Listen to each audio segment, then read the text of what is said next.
Hi friends, welcome to rishis Telugu stories. నీవే నా సర్వస్వం 32వ ఎపిసోడ్.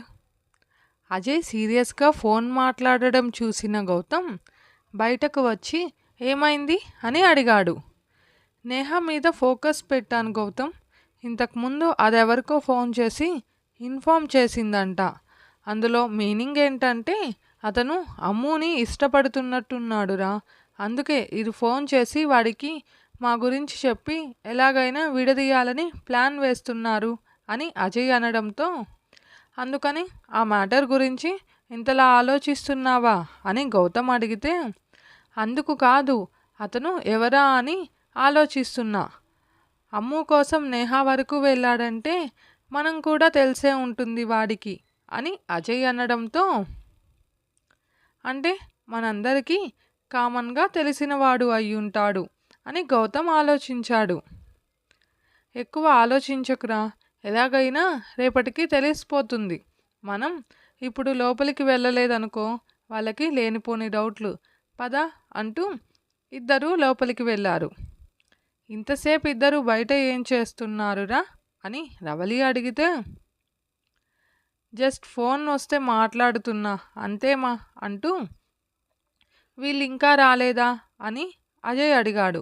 వచ్చేసామన్నయ్యా అని నిధి వస్తుంటే, నిధి వెనకే మోకాళ్ళ వరకు బ్లాక్ కలర్ సింపుల్ ఫ్రాక్ వేసుకొని అడ్జస్ట్ చేసుకొని నర్వస్గా తలదించుకొని వస్తున్న మేఘాని చూసి అందరూ అజయ్ని చూశారు. ఎందుకు అందరూ విచిత్రంగా నా మొహం చూస్తున్నారు? నేను అందంగా ఉంటానని నాకు తెలుసు, మీరు మరీ అలా చూడక్కర్లేదు అని అజయ్ అంటుంటే, రవలి పైకి లేచి అజయ్ చేయి పట్టుకొని, ఇక ఆపురా నీ డ్రామాలు అని ఏంటిది అంటూ మేఘాని చూపించింది. అదా, నిధి డ్రెస్ బాగుంది కదా అన్నాడు అజయ్. అయ్యో, అది నాకు తెలియదులే, నేను అడిగింది మేఘా ఎందుకు డ్రెస్ చేంజ్ చేసుకుంది అని రవలి అడగడంతో, ఓ అదా, మాట్లాడుతూ స్లిప్ అయ్యి పూల్లో పడింది మా, అందుకే అని అజయ్ అంటే, అంత ఈజీగా అబద్ధం చెప్పిన అజయ్ని కళ్ళు పెద్దవి చేసి మరీ చూసింది మేఘ. దాంతో చిన్నగా నవ్వుతూ ఎవరూ చూడకుండా మేఘాకి కన్ను కొట్టాడు అజయ్. మేఘ చుట్టూ ఎవరైనా చూసారేమో అని చూసి తల పక్కకు తిప్పుకుంది నవ్వుకుంటూ. ఓహో, అయితే తమరెందుకు నిధిని పిలిచేటప్పుడు తడిచిపోయి ఉన్నారు అని అడిగి రెండు చేతులు కట్టుకొని కళ్ళెగరేసింది రవలి. అబ్బా, దొరికిపోయానుగా అని మనసులో అనుకొని, అది పడిపోయిందిగా, కాపాడడానికి నేను వెనకాలే దూకాను మమ్మీ అని అజయ్ అమాయకంగా చెప్తుంటే, మేఘ ఆశ్చర్యంగా తలెత్తి అజయ్ని చూసింది. నువ్వు మేఘాని కాపాడడానికి అది బావి కాదు నాన్న, స్విమ్మింగ్ పూల్ అని. అన్నింటిలో తెలివిగా ఉంటే సరిపోదు, అబద్ధం కూడా అతికినట్టు చెప్పాలిరా పుత్రరత్నం అంటూ అజయ్ చెవిలో మెల్లగా చెప్పి, ఇప్పటికే ఆలస్యం అయ్యింది, డిన్నర్ చేద్దాం పదండి అని ఆ టాపిక్ను డైవర్ట్ చేశారు నీరజ్. దాంతో థ్యాంక్స్ నాన్న అని మనసులోనే అనుకొని డైనింగ్ టేబుల్ దగ్గరకు వెళ్ళాడు అజయ్. డిన్నర్ చేశాక అందరూ బయలుదేరుతుంటే మేఘ టెన్షన్గా ఉండడం చూసిన అజయ్ తన కార్ కీస్ గౌతమ్కి ఇచ్చి, కార్లో వెళ్ళండిరా, మార్నింగ్ వచ్చి బైక్ తీసుకుందువు అన్నాడు అజయ్. దాంతో మేఘ చిన్నగా నవ్వి అజయ్ని చూసి కళ్ళ ఆర్పడంతో, వద్దులే అజయ్, మేము వెళ్ళిపోతాం అని వసు అంటుంటే, వసు, మేఘ ఆ డ్రెస్లో బైక్లో కంఫర్ట్గా కూర్చోలేదు కదా అన్నాడు గౌతమ్. హో అవును కదా, సారీ మేఘ, మర్చిపోయాను అనింది వసు. అంతలో మేఘ, నిధి నీ రూమ్లో నా పర్స్ మర్చిపోయాను అని లోపలికి వెళ్ళింది. మేఘ వస్తుంటే హాల్లోనే ఉన్న అజయ్ ఫోన్ మాట్లాడుతుంటే పక్కన గౌతమ్ ఉన్నారు. మేఘ రావడం చూసి, పద మేఘ, ఇప్పటికే లేట్ అయ్యిందని గౌతమ్ ముందుకు వెళుతుంటే, మేఘ ఫోన్ మాట్లాడుతున్న అజయ్ చేయి పట్టుకొని స్పీడ్గా పక్కకు తీసుకువెళ్ళి, అత్తయ్య మామయ్య అందరూ మన ఫ్యామిలీ అంతా సూపర్ అంటూ అజయ్కు మాట్లాడే ఛాన్స్ ఇవ్వకుండా అజయ్ మొహం అంతా ముద్దులతో ముంచేసింది. ఏ విషయమైనా చెప్పకుండానే అర్థం చేసుకుంటావు, ఈరోజు పిచ్చి పిచ్చిగా నచ్చేసావురా బాబు అని అజయ్ బుగ్గ కొరికేసి స్పీడ్గా బయటికి వెళ్ళిపోయింది మేఘ. ఫోన్లో హలో అంటూ నవ్వుతున్న ధీర్ వాయిస్తో తేరుకొని, నవ్వకు ధీర్, నేను మళ్ళీ కాల్ చేస్తా అని కాల్ కట్ చేసి నవ్వుకుంటూ బయటకు వెళ్ళాడు అజయ్. అక్కడ నీరజకి రవలికి బాయ్ చెప్పేసి అప్పుడే వచ్చిన అజయ్ని చూసి చిన్నగా నవ్వి కారెక్కింది మేఘ. నీరజ్ రవలి వాళ్ళు లోపలికి వెళితే మేఘ వెనుకే వెళ్ళి కార్ డోర్ వేసి నవ్వుతూ మేఘాని చూశాడు అజయ్. అజయ్ని చూసి పెదవులు ముద్దు పెడుతున్నట్లుగా ముడిచింది మేఘ. అది చూసిన అజయ్, ఇది నన్ను ఈరోజు ఆడుకుంటోందిగా అని మనసులో అనుకొని ఇంటికి వెళ్ళాక కాల్ చేయి అని సైగ చేశాడు. దానికి మేఘ సరే అన్నట్లు కళ్ళార్పి చిన్నగా నవ్వింది. గౌతమ్ కార్ స్టార్ట్ చేయడంతో అందరికీ బాయ్ చెప్పేసి కార్ కనిపించేంత వరకు చూసి ఇంట్లోపలికి వెళ్ళాడు అజయ్. నిధికి గుడ్ నైట్ చెప్పి ధీర్కి కాల్ చేసి విషయం కనుక్కొని ఆలోచనలో పడ్డాడు అజయ్. గౌతమ్కి కాల్ చేయాలనుకున్నాడు కానీ అంతలో మేఘాని కాల్ చేయమనడం గుర్తొచ్చి తర్వాత చేద్దామని సైలెంట్ అయ్యాడు.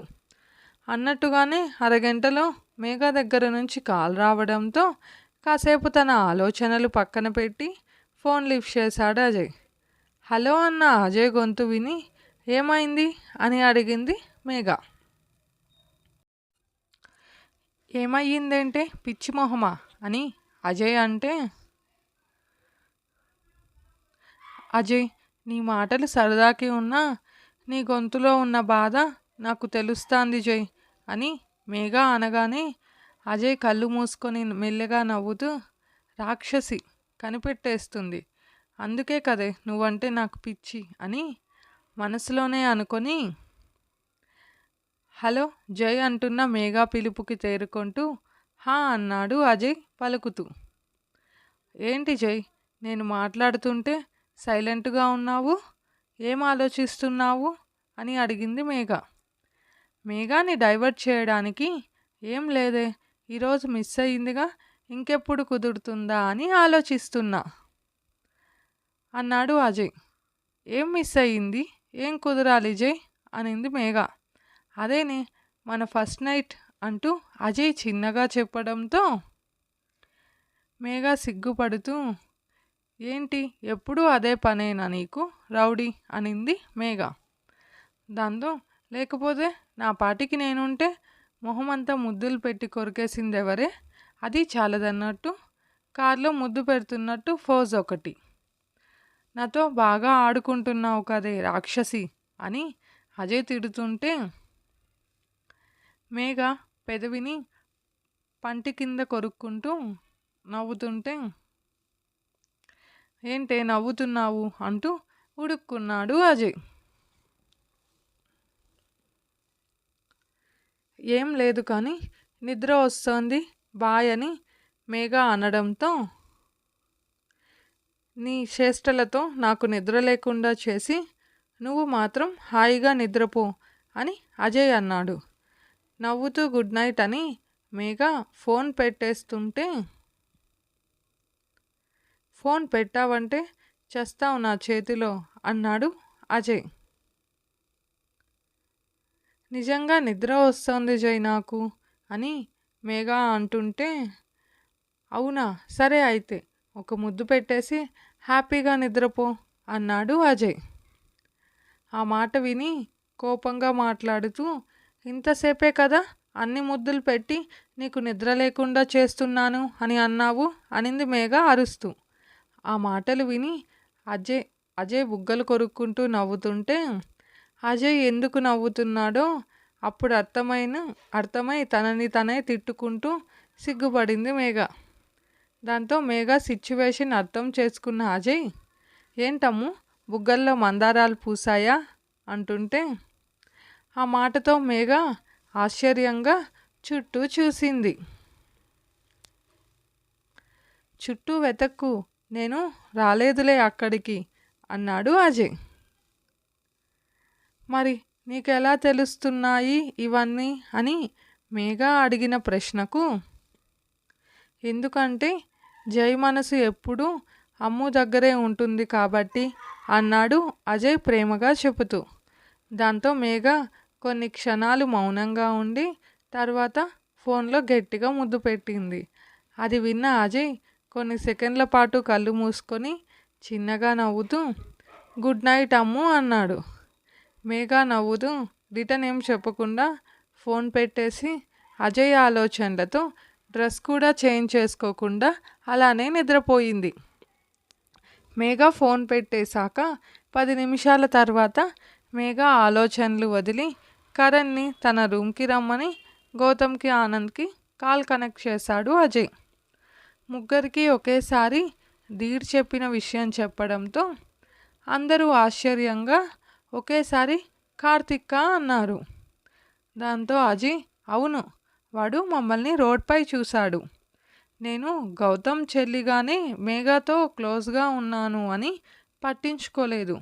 కానీ ఈరోజు నేహ నిజం తెలుసుకొని వాడికి ఉన్నవి లేనివి కలిపి చెప్పింది అని అజయ్ అనడంతో వాడు మేఘాని లవ్ చేయడం ఏంటిరా అని కరణ్ అసహనంగా అంటుంటే సీరియస్గా కరణ్ని చూశాడు అజయ్.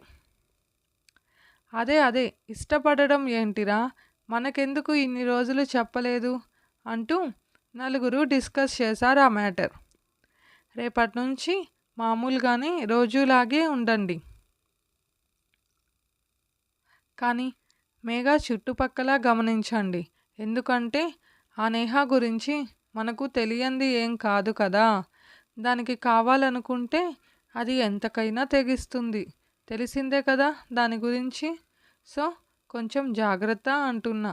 సరే ఇక అందరూ నిద్రపోండి, రేపు కాలేజ్లో మాట్లాడుకుందాం అని కాల్ కట్ చేసి కరణ్ వెళ్ళిపోయాక ఆనంద్ ఫోన్ కట్ చేసిన గౌతమ్తో మాట్లాడాడు అజయ్. ఏంటి అజయ్ భయపడుతున్నావా అని నవ్వుతూ అడిగాడు గౌతమ్. నా ప్రేమ గురించి బాధలేదు గౌతమ్, అది నీకు కూడా తెలుసు. కానీ అమ్ముకి ఏమన్నా ప్రమాదం చేస్తుందని నా భయం అన్నాడు అజయ్.